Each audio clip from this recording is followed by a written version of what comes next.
phishing. I mean, I remember when it was just, terrible grammar and obviously fake links. Today it's something else entirely. Yeah. Really insidious, like a multi-stage operation, very sophisticated, uses everything from high-tech infrastructure to really precise psychological tricks.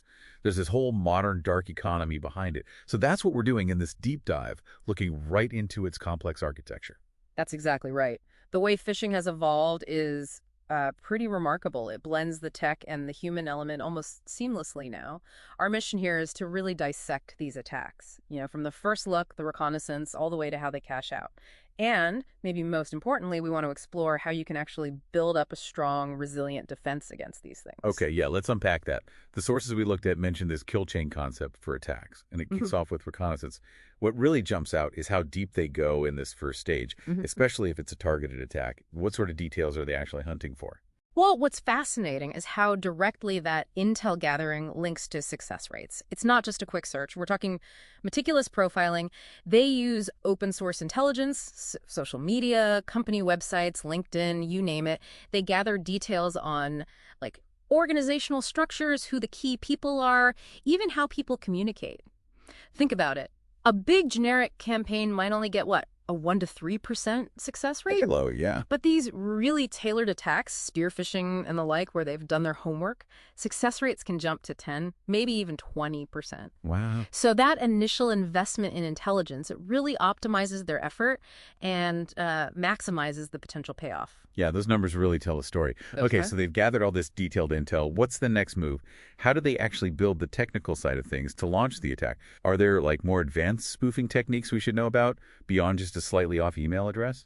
Exactly. And it's not just one-off tricks they're using. Attackers have gotten really good at domain and sender spoofing. Wow. We see things like typo squatting quite a bit. That's where they register domain names that are just common misspellings of legit brands.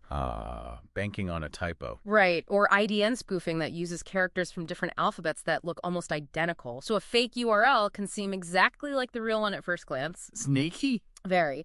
And to make sure these scams stay up, the sources show they often use bulletproof hosting.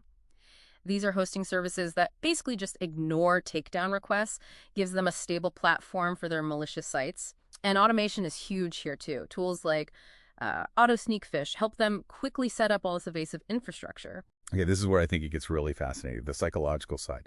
What really stood out to me in the sources was how attackers systematically, weaponize our own mental shortcuts, our biases. It's not just about a simple trick. It feels like they're trying to force you into a decision by completely bypassing rational thought. Can you give some examples of how they actually exploit these cognitive biases? Oh, absolutely. Phishing is fundamentally about exploiting how our brains work, those cognitive biases and emotional triggers. Think about fear and urgency, that classic, your account will be locked in 24 hours email. Yeah. It's designed specifically to make you panic and click before you think. Or they use authority and trust, maybe impersonating the CEO or a government agency. There was that case, remember, the French real estate firm. Lost $38 million because a fraudster posed as a lawyer demanding an urgent transfer. Oof, that's a huge loss. It is. And this raises a big question now. How much has AI changed the game here? The sources are pretty clear. Generative AI can now create phishing messages that are, quote, well-structured and grammatically correct. Right, so those old easy tells, the bad grammar, they're disappearing. Exactly. AI can even mimic an organization's specific tone and style. It creates highly personalized, contextually aware messages that are much, much harder to spot. And it's not just limited to emails anymore, is it? We're seeing deepfakes, attacks across multiple channels. So what about the actual payload? What are these sophisticated attacks ultimately trying to deliver? Well, the end goal is often, financial gain. Payloads might be malicious attachments like PDFs carrying hidden code, or links sending you to fake websites to steal your login details, credentials harvesting. But the delivery methods are evolving too, which is concerning. Take quishing, that's phishing, using QR codes. Yeah, seeing more of those. Right. They bypass traditional email security filters because the malicious link is hidden inside an image. Plus, you might scan it with your personal phone, totally bypassing any corporate network defenses.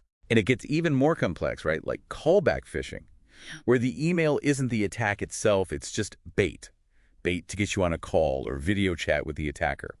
Maybe using those AI-cloned voices or deepfakes we mentioned. Precisely. The email is just the setup for a live interaction. Some payloads are even sneakier, aren't they? Like those tiny tracking pixels that just confirm your email address is active. Uh-huh. Just gathering intel for the next attack. It's definitely a long game for some of these groups. And once they're in, the goal is data exfiltration and then monetization. Our sources detailed a business email compromise, a BEC attack on a healthcare organization. The attacker got access, then set up sneaky mailbox rules.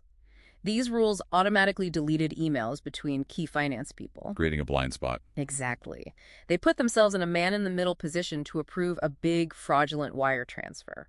It shows how patient and integrated these attacks can be. And what's kind of chilling is how industrialized this whole dark economy has become. Our sources talk about full routages.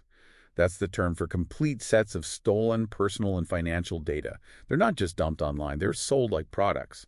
Meticulously curated, sold on marketplaces with seller reviews, automated transactions. It's incredible. It mirrors legitimate e-commerce, which is unsettling. It really is a structured, resilient underground market. Right. And fighting it requires, well, a multi-layered defense. It's critical. Technical controls are your baseline. Things like SPF, DKIM, DMAR RSA, these help authenticate emails, stopping basic sender spoofing. And multi-factor authentication, MFA, is just paramount, non-negotiable, really. Yeah. The sources pointed to a BEC case where the lack of MFA was the crucial vulnerability. Even if they steal your password, MFA is that vital second lock. But like you said, tech alone can't solve it, because phishing is fundamentally about manipulating people, social engineering. So the human firewall idea is still essential. Beyond just teaching people to spot, the obvious red flags, what's really key to building up that human defense? How can organizations actually foster a culture where people are that firewall? What's really essential, I think, is focusing training on those psychological tricks the attackers use, make people aware of their own biases, and, crucially, foster a culture where employees feel safe reporting suspicious emails. No fear of blame. Right. Make it okay to raise your hand. Exactly, because those reports, that's invaluable real-time threat intelligence. It creates this feedback loop. User reports feed into the security systems, the AML models, helping them spot new attack patterns and fine-tune the defenses.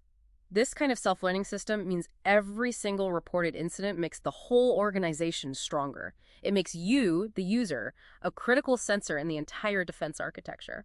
So wrapping this up, modern phishing isn't simple anymore. It's this really sophisticated, constantly adapting mix of technical attacks and psychological warfare. And the rise of AI is clearly making these attacks more personal, harder to catch than ever. Which leads to a final thought, really. As AI keeps evolving, making these phishing attacks even more sophisticated, how much are we going to rely on the technology to save us, and how much responsibility falls back on our own critical thinking, our awareness of those cognitive biases they exploit? It's something for everyone to think about. Absolutely. The fight against phishing isn't just about blocking emails or having the right software. It's about actively evolving your own cognitive defenses. So stay curious, stay skeptical, and keep learning.